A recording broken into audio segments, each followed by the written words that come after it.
Okay, this panel, as we mentioned a little while ago, is about the tools available to promote broadband competition.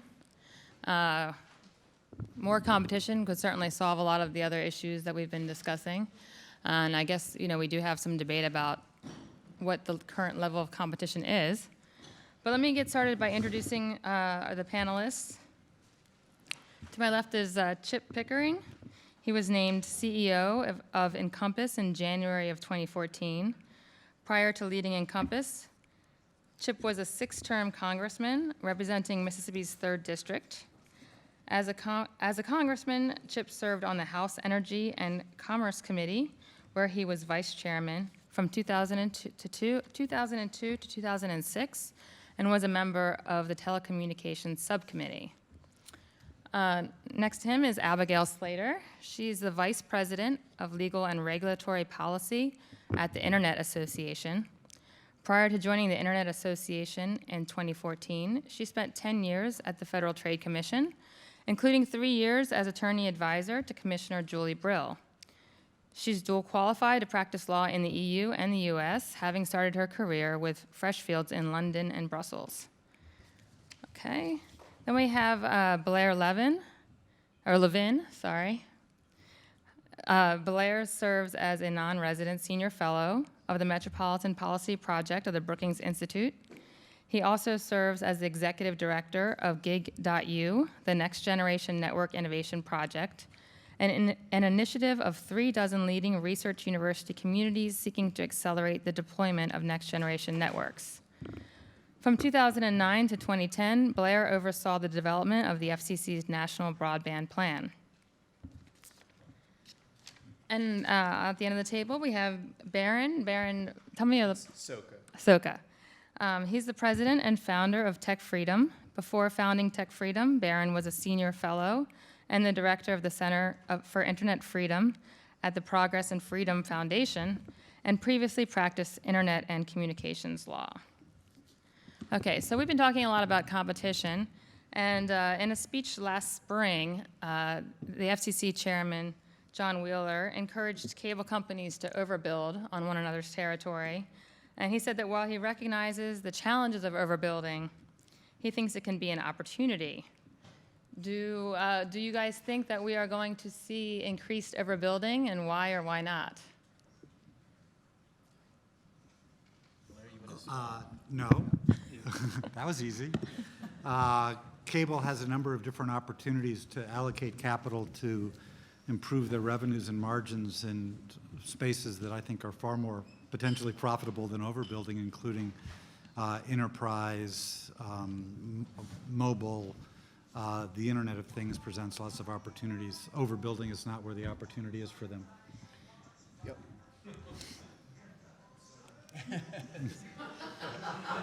We'll wait.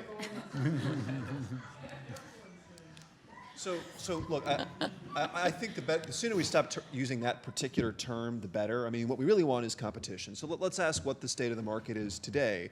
And the first thing that has not gotten enough attention is the incredibly good news about upgrades to America's DSL infrastructure. I mean, most people still think, in part because the FCC apparently wants them to think, that DSL choices that Americans have are yesterday's DSL, the old asynchronous DSL that goes up to 6 megabits per second if you're lucky. Now, I'd agree that's not a very good option, but the reality is that just last year, AT&T alone upgraded 3/4 of its DSL network, which is over half the homes in the country, to use next generation VDSL2 technology, which, depending on how far you are from the node, gives you 25 to 100 megabits per second. So briefly put, we're already seeing that competition is intensifying between cable and telephone companies, because they're both doing essentially the same thing, which is, without replacing the last bit of their network, they're upgrading the rest of the network. They're pushing fiber closer to the homes, and you're seeing that provide much greater speed to people all around the country, as well as seeing both third pipe providers like Google Fiber enter the market and wireless becoming a better option. To me, this is what we want to see happen. This was the vision of the 96 Act, whether Congress understood exactly how it was going to play out or not. And what we should be talking about is how to make sure we get more of that, of competing networks, not pretending that we have competition by forcing private companies to open up their networks to artificial resellers and then calling it competition when we're actually just parceling up a monopoly network. So Chip, do you have? So in Compass, as you look at our members, we have today new internet companies that are deploying new networks like Google Fiber. You have a new entrant in Detroit as part of the revitalization, Rocket Fiber. How do you get those types of investments as you look at wireless networks in competition? Sprint and T-Mo are members of Encompass. We have business competitors that have national networks like Level 3 and XO. Level 3 has the second largest Ethernet network from coast to coast. XO is putting $1 billion in 5G wireless as well as in fiber deployment into the enterprise market. But it is an all-of-the-above strategy. If we want to go from scarcity of broadband to an abundance of broadband, you need to have policies that promote really competition in every type of network, every type of technology. And there is a vital role for access to last-mile networks on a wholesale basis. It has historically worked for 3 decades. And wholesale leads to retail competition, and wholesale leads to new networks being built, whether they're wireless networks or fiber networks. So we need it, just like we had an energy policy of all of the above that took us from scarcity to abundance, we need an all-of-the-above strategy in broadband that promotes as much competition in every market and network as possible. So Chip, you're advocating for the local loop unbundling? We don't call it unbundling, but it is the special access or competitive access of the last mile in the business market. In the business market only? Yeah, of course Chip doesn't call it unbundling, because what he's really talking about is the old infrastructure socialism of the 1990s that didn't work. He's dressing it up in free market terms. I mean, the reality is that those unbundling mandates discouraged competition in new networks. It was precisely because the FCC was willing to say we're not going to require unbundling back in 2003 in its triennial review, that we're not going to require unbundling for fiber networks, that that Verizon was willing to build the Fios network, right? So that, in other words, if you take Chip's slogan and say we're going to try all of the above, and some of the things that you're trying are in fact things that discourage new entrants, you're going to wind up with a self-fulfilling prophecy. You're going to decry the lack of competition in the marketplace, you're not going to get more competition, and then the only answer you're going to wind up with is creating artificial competition out of a monopoly network. I would suggest what we should be doing is actually looking at what's worked in the past, which was promoting competing facilities-based networks. That's worked. Unfortunately, the FCC seems not to have learned that lesson. And if you look, for example, at the new IP tech transitions order, they've decided that it would be a good idea to essentially require either that if you retire your old TDM-based network and you move to a fiber-based network, that you either have to maintain that TDM network or you have to start offering your new fiber network on an open access basis. Right? To me, Chip's winning, unfortunately, this war of ideas, and it's not going to be good for consumers. It's going to discourage further investment in competing networks. And I especially worry not just about the big telephone companies that are trying to compete more with fiber. I worry about the new entrants. I'd like to see more Google Fibers and small companies around the country enter the market, and these kinds of mandates are going to hurt them. Let me try to respond to the socialism, since he's on the left and I'm on the right. Monopoly and duopoly policy are those that protect monopolies and duopolies, are not promoting a free market. And monopoly and duopoly policy is more socialistic than a free market, competitive market. And so I'll go toe-to-toe anywhere, any place, anytime on who is the most free market when it comes to competition. And let us go to recent examples of what works when you give access to networks. In 1996, as we started the competitive auctions, you had wireless as the new network, the new technology, competing against the dominant wireline. What was the key thing that opened up and exploded competition in that market and for those networks to be deployed and the investment to rise so dramatically. It was the access to the wireline dominant market at a fair price instead of a monopoly rent, which dramatically drove down price for consumers, rapidly and dramatically increased adoption, and the adoption and the spread of wireless and the investment that came and now 4 generations of technologies in 2 decades. And that was because of access to the dominant network that previously had a monopoly rent. And you cannot find a better example of when you have competitive access at competitive pricing, that deployments and new networks and new technologies and greater investment occur.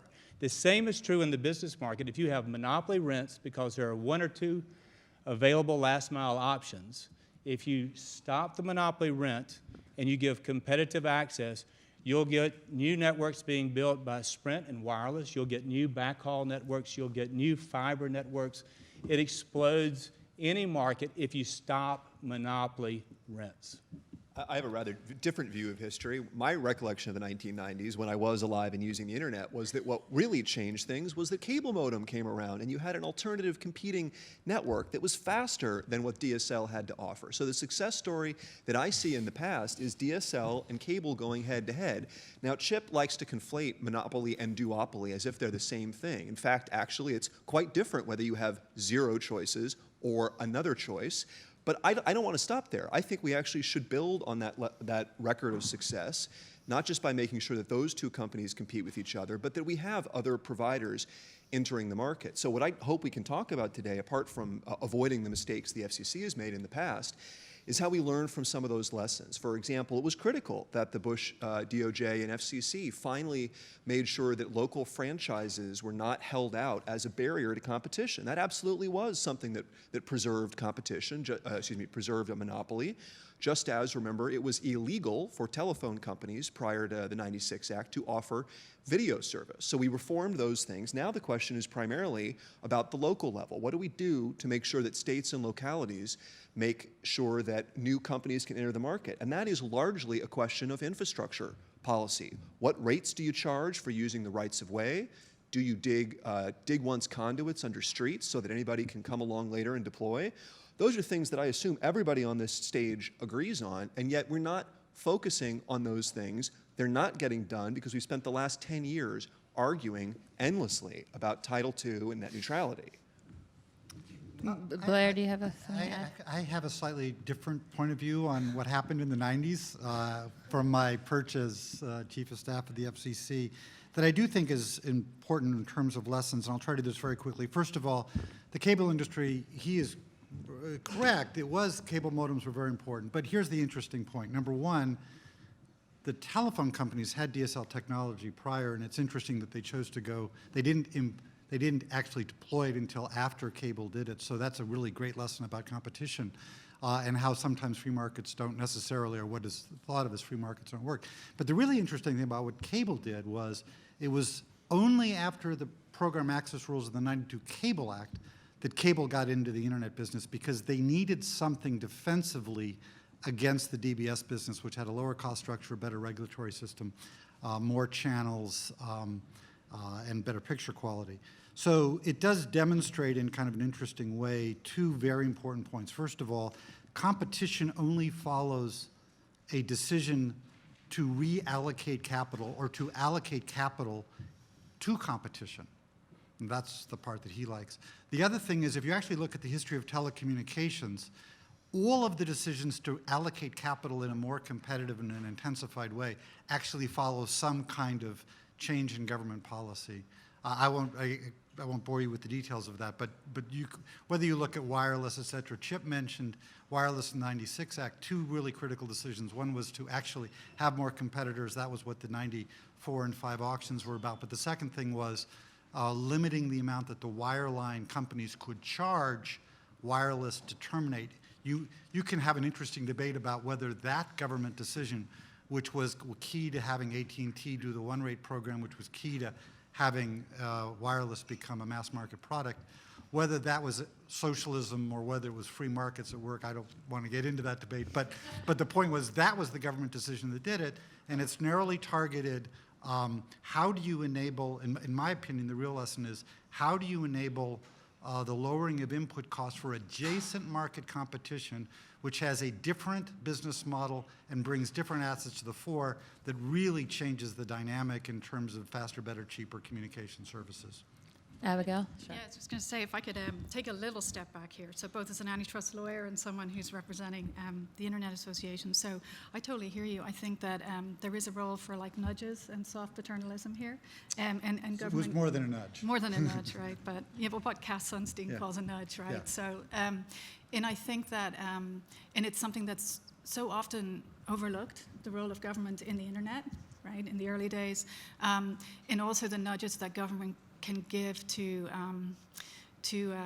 for example, we're looking at a situation in the UK where in the context of the sharing economy, the UK government has recently announced that they have a lot of fleet cars, hundreds of cars at the local government level, at the national government level, and they're going to open up to competition the possibility of the transportation sharing economy platforms competing for that business.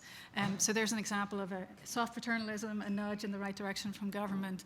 And I think in this context, we look at what the submissions to the Broadband Opportunity Council, and there are also very often very many suggestions around this in the direction of a government nudge.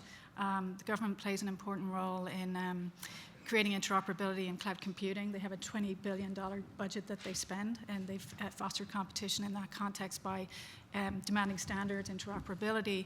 And now we see recommendations before the Broadband Opportunity Council calling for things like GAO to play a role in creating broadband-ready federal buildings. Mm-hmm. That would be a good nudge, right? Well, the nudge thing, I actually think is not accurate. There is a role as government as regulator, mm-hmm. and that goes to pole attachments, rights of way, a variety of things. There's a role of government as regulator of construction, which I think is highly underappreciated, for which Google has done an incredible job of upgrading government ability to manage construction more efficiently. But government as buyer is a different thing, mm-hmm. but nonetheless also important, and here where I agree with Chip, kind of the all of the above. Government, I certainly in the gig.u thing, whether it be the GAO or the GSA, mm-hmm. Taking a role and saying, we want to encourage the development of next generation abundant bandwidth networks, so when they come online, we'll switch to those. There's a variety of different things that government can do and should do. So, Blair, you were talking about the government lowering a cost of an input. Are you speaking about the video programming the cost of video programming as a barrier to broadband deployment? Well, as to which costs are barriers, there's some that I've studied well and some that I haven't. I know that is an issue, and it's particularly an issue in the Charter transaction. I think Chip should chat about it more than I should, frankly. What I see is that fundamentally, antitrust economists may slightly disagree, but fundamentally they always do. But fundamentally, we have three markets. We have a mobile market. We have a kind of low-end broadband, which is improving, but nonetheless isn't abundant yet. And we have a high-end. What I think we want to do is create a situation where in those three markets, they all have an incentive to compete against a different market. So you want to give the wireless guys the spectrum necessary to actually do much better against even good DSL, which would then cause the good DSL people to say, oh, I guess we need to upgrade to the end state of fiber, which then causes cable to say, oh, I guess we have to accelerate to the 3.1, but also give cable the ability to enter the mobile market, which they can do, I think, with a Wi-Fi first kind of strategy. And so in that kind of dynamic, you get to a world of much more abundant bandwidth. The thing that's interesting about the difference between where we are now and where, Chip was playing a big role on the Hill in '96 and I was at the FCC, we were fundamentally focusing on how do you have competition that lowers prices. And that it was largely in this local long distance thing. Yes, there was some visionary thought about the internet, but it was fundamentally about price. When you're talking about price, it's relatively easy. When you're talking about having, making sure there's enough capital for infrastructure investment to increase speeds, I think the competition policy actually becomes more complicated. But if you get lowering the input cost between those three markets, that's where I'm really focused, and that's what I know best. And the video one, I'll turn over to Chip. Well, earlier, Blair referenced what happened with cable in the 90s after the Cable Act, giving access to content to the satellite industry. And the satellite industry had several advantages. They could do 300 channels, cable could do 30. Satellite was digital. At that time, cable was analog. So once you give access to a critical input at a competitive price, then there's a competitive response. So what did cable do? They built a fiber network. The modem developed or emerged out of that.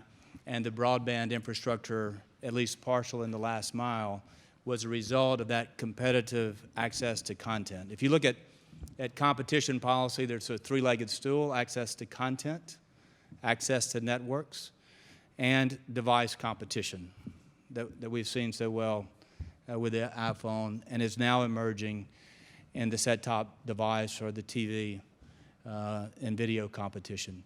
But what we're seeing today in the market, and this is what Blair is talking about, and it does have an effect on broadband deployment and broadband competition, that you have distortions that have developed out of the 92 Act on retransmission consent. And so it gives a unlevel negotiating and sometimes a distortion or an extortion or a dysfunction in the market resulting from that. You also have concentration both among cable providers and programmers. And so for a new entrant like Google Fiber or Rocket Fiber or smaller co-ops, smaller independent telcos, their access to video is 2 to 3 times what it is to the larger cable companies. And that either is such an impairment for them to enter and deploy and to compete, because usually you can only compete on internet services if you also bundle your video. The take rate for a Google Fiber in a new market is only 50% for internet if they don't bundle video. So video pricing has now become a major and one of the largest impairments or impediments to broadband deployment. And so trying to find the right policy, both in the mergers before the FCC that address this issue, the proceedings at the FCC to be more transparent, to take away some of the distortions out of the retransmission consent regulatory framework, and to continue to find other competitive and commercial agreements that would begin to allow the video pricing not to have the distortions that it has today, so that new entrants, co-ops, regional telcos can also enter and more effectively compete both on video and internet service. So, There's an old saying that the best way to tell the weather is to step outside. Well, I think if you step outside today and you look at the market, what you see is Google Fiber tells us a lot, canary in the coal mine, if you will. What they tell us is that cities that are willing to be good partners to lower the costs for government assets, to make information available, and so on, are cities that get Google Fiber networks. And then even better than that, because Google strikes those deals, companies like AT&T are willing to deploy as well. Right? And Google's doing this, despite all of the concerns that Chip has raised about video programming. So what that says to me is that the number one thing that we should be focusing on is the set of issues that Google Fiber has, as Blair pointed out, has called to our attention. Right? These are issues about infrastructure, infrastructure, infrastructure. And unfortunately, they're going to have to fight that fight in every town hall or state capital across the country unless we actually have a federal approach here. So there's good legislation right now that's pending in the House Energy and Commerce Committee. It just moved up from the subcommittee level that takes a lot of those lessons and applies them to federal assets and says, for example, that prices charged for federal assets must be just and reasonable, that the federal government will create a database of all of the assets that may be useful for deployment. And then finally, the great Democrat idea that Anna Eshoo has been pushing for several Congresses, that the federal government will start considering the need for dig once conduits and installing them in road projects if there's a need perceived for conduit in 15 years, and then lease those out to private providers. That's all great. I think that's a boon for competition, but it's notable what it doesn't do. It does not extend the Section 224 just and reasonable rate regime to state-owned assets.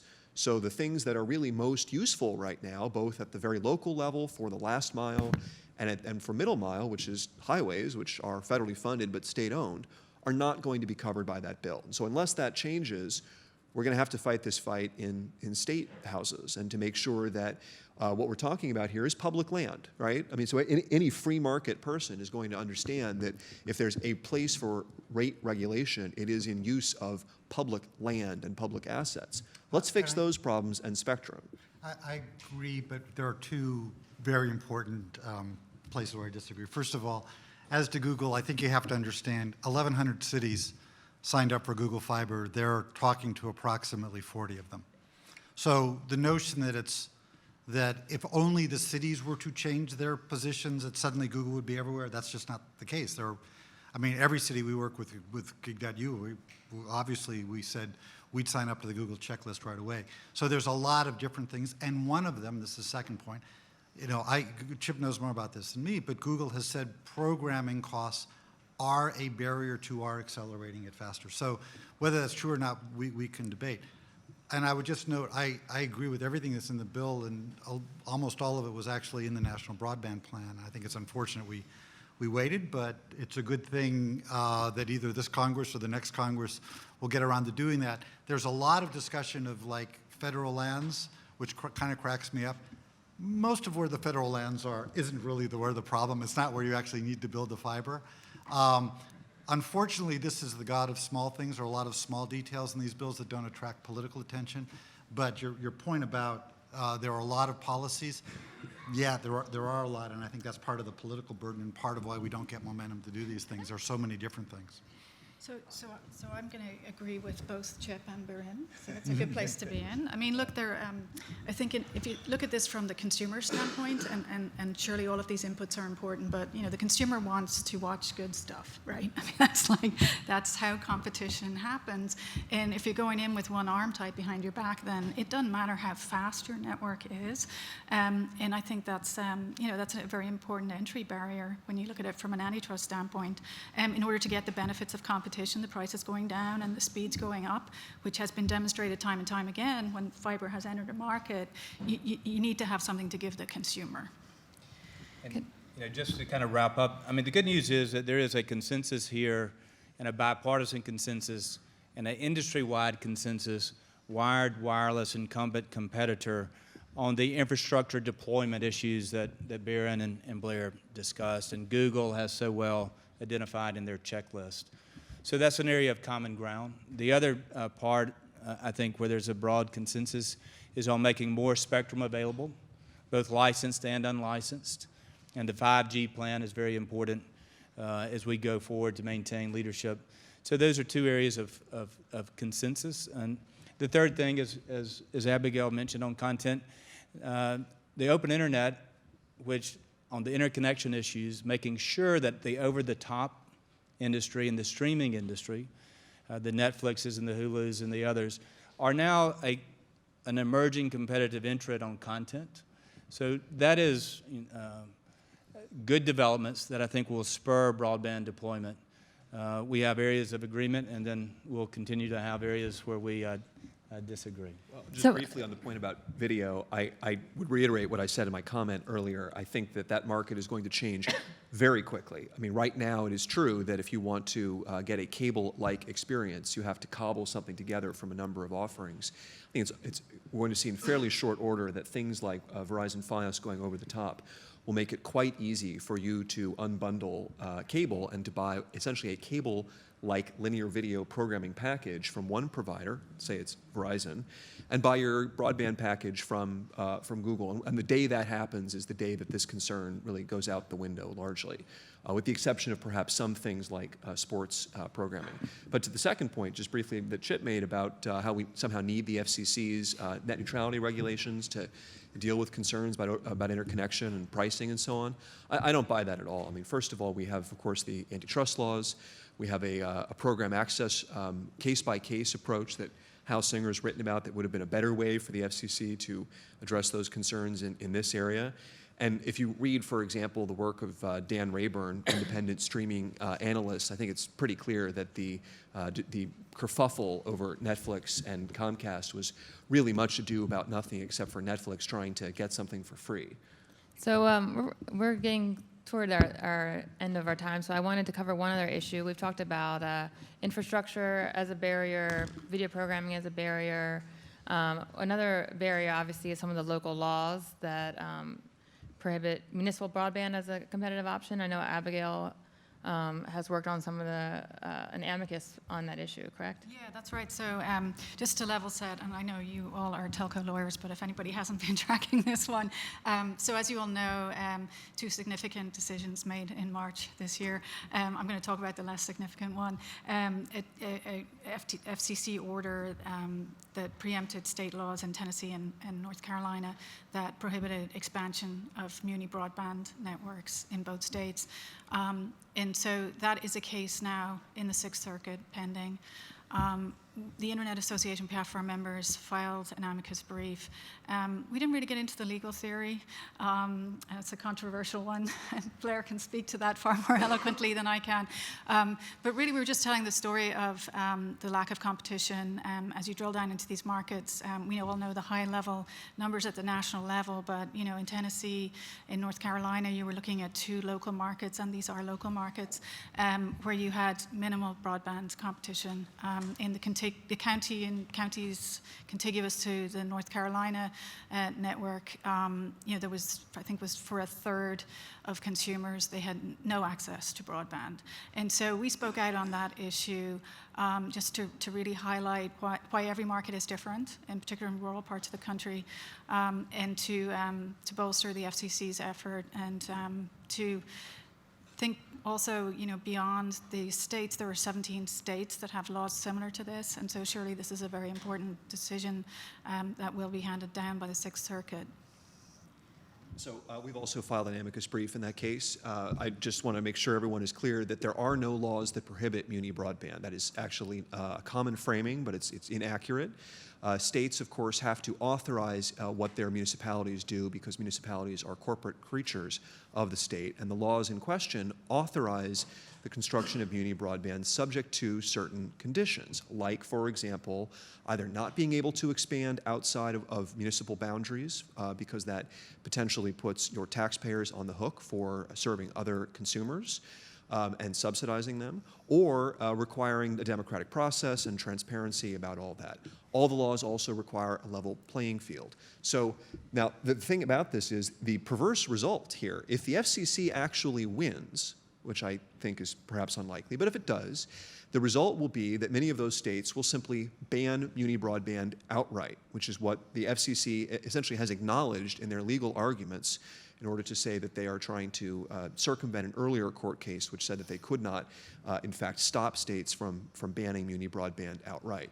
Now, if the FCC loses, and the court says either that this is not an appropriate exercise of preemption or that Section 706 is not a grant of authority, there's going to be enormous pressure on states to update their laws, and I think they should. I think there are a lot of things that states should be doing. We've discussed a few of them today. My approach in a nutshell would be the following. I don't rule out that there are places in the country where a government-owned network might be the only option. I'm from New Mexico. I don't imagine that you're going to have a lot of competition in extremely rural areas or perhaps in some tribal areas. All I want to see happen, and the way that I would write those state laws, is to say, before you go to the extreme of having the government build and run the network, just try to unleash the private sector. Not only cut red tape and lower your fees, but go out and say to the market, look, we're going to build a government-owned network of conduits, the truly dumb part of the network. We're going to offer it on an open access basis, is where I think open access makes sense. And then take requests for proposals. And if you get private companies who are willing to use that to deploy either in the last mile or the middle mile, why on earth, apart from an ideological fixation with government-owned broadband, would you want for the government to get into that business if private providers are willing to do that? So I think if we had that test, we could actually see whether the market might work. And then just finally about 706, I will just caution all of you, if 706 is a power to, the power that the FCC claims, it's a power that a Republican FCC could use to ban muni broadband, as well as to do any number of other things. It is essentially a blank check for the agency to regulate that I would be very concerned about, no matter what your views are on this particular issue. So unfortunately, we've run out of time. Do we have time for questions, Teddy, or not? Okay. We have time for a couple of questions in the audience. Anybody have any questions? Yeah, Chip, I'm just wondering if, you know, if some of these things come to pass, either the Verizon over-the-top option or like a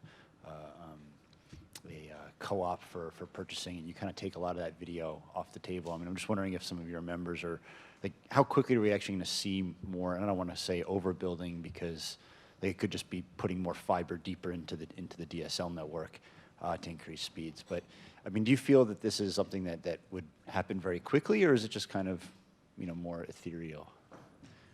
We are seeing a new economic driver today in broadband network deployment, and it really is coming from the internet-driven apps and content and services. So this is the first, and as you look at the Internet of Things and all the different things that you can now and in the future use to have new markets, new products, new revenues for companies, competitive and incumbent. I think that the drivers are now emerging, and that's why we're seeing these new deployments. So why the barriers to infrastructure deployment need to be removed, where we have broken markets like in video, or we don't want to see industry structure or the mergers make that worse, and actually address it, remedy it, so it will accelerate versus slow broadband deployments and the internet competition as well as video competition that is now beginning to take place. So I think with a few targeted efforts and the continued work to free up as much spectrum as possible, that over time we'll get to what Blair has worked so hard for, is to see an abundance of broadband around the country. What I worked so hard for is, and as they talked about municipal broadband, we really want to see private investment driven by competition in every network and every market. And so if we get the competition policy right, we believe that it will continue to drive investment. I will agree with Chip on one thing, which is the sooner we repeal the mess of video programming laws, the better. And we should scrap the entire system and let the market work, which is what has been proposed. And I think we might actually see happen in this Congress, if anything's going to happen. The other thing I agree with Barry on is I don't like the term overbuilding either. It's just a new network, a new entrant, a competitor.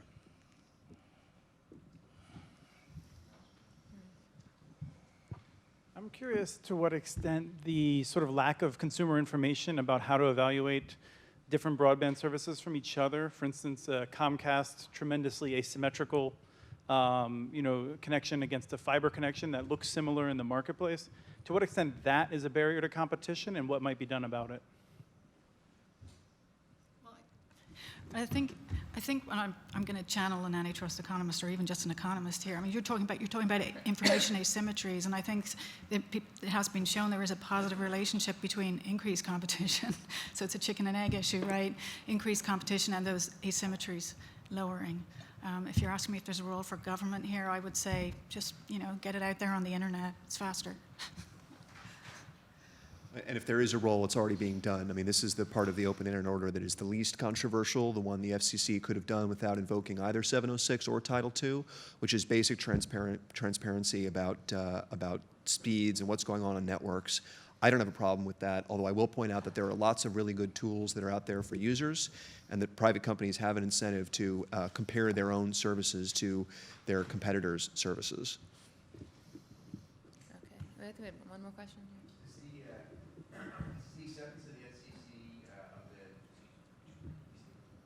Sure. In the DirecTV AT&T merger, the FCC accepted as part of the benefits package some rural wireless broadband as an option. Does that sort of signal any softness or any willingness on the part of the regulators to consider that at least a potential new competitor to fiber, to cable, to beefed up DSL? Well, actually, if I recall it correctly, and maybe I don't, what they really focused on was the 12.5 million fiber lines that AT&T committed to as the core public interest benefit of that transaction, and they didn't really focus on the rural stuff. That was an interesting policy decision, and I think, reasonable minds can differ as to what the implications of that are for Charter. But I do think that obviously the FCC would welcome any new competition, particularly in rural areas where that relieves pressure on the Universal Service Fund, for which the contribution factor has to constantly increase. What I do think it represents, and if I could try to summarize a whole series of comments here, is that competition policy has to reflect the market at a particular time looking forward as far as we can look forward. But what was true in '96, there are certain principles that are the same, and there are certain principles when Phil Vivere, who you hear from next, broke up AT&T that are the same in terms of access to essential inputs. But the nature of those inputs might change, and the nature of what technologically is possible to create competition might change. And so in that context, seeing things in rural America that can really provide competition, certainly the FCC would welcome that, but they're going to be looking at a lot of different things that are going to change over the next few years. And just to add, what they're doing in the CAF fund, and you mentioned rural wireless as a competitor. The mobility fund is something that has brought competition to rural states like Mississippi, and we need to continue to make sure that we have a robust mobility fund in those rural areas, because the technology combined with whatever is being done on the wired side can give multiple choices, even in rural markets. I'm really glad you raised this. I don't think anybody knows enough about the degree to which the FCC has played political favorites and really ultimately picked classes of Americans to privilege over others. So in this particular context, what they ended up deciding was that what was really important was fiber for urban users, which really means Democratic voters and power users and young people like me, which is great. What AT&T had offered originally as its public interest package was building out high-speed fixed wireless solutions in rural America. The FCC didn't care because they're fixated on fiber, which they had fetishized as the magic technology that, like the monorail, will change Springfield forever.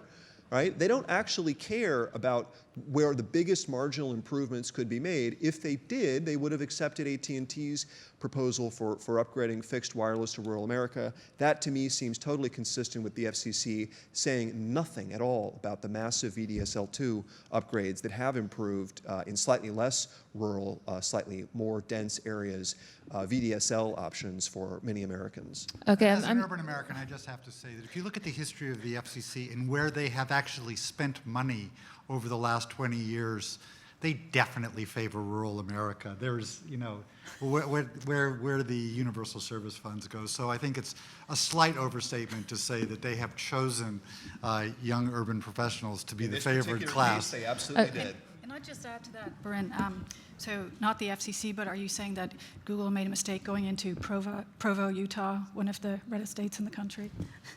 No, I'm not sure I follow. I'm not sure I follow your logic. I mean, the point is that Provo wasted $39 million of taxpayer money building a network that it couldn't maintain, and then turned around and sold it to Google for $1 because it turns out that cities aren't very good at running broadband networks. All right, we are well over our time, so I'm sorry to cut off this lively discussion, but we need to wrap it up.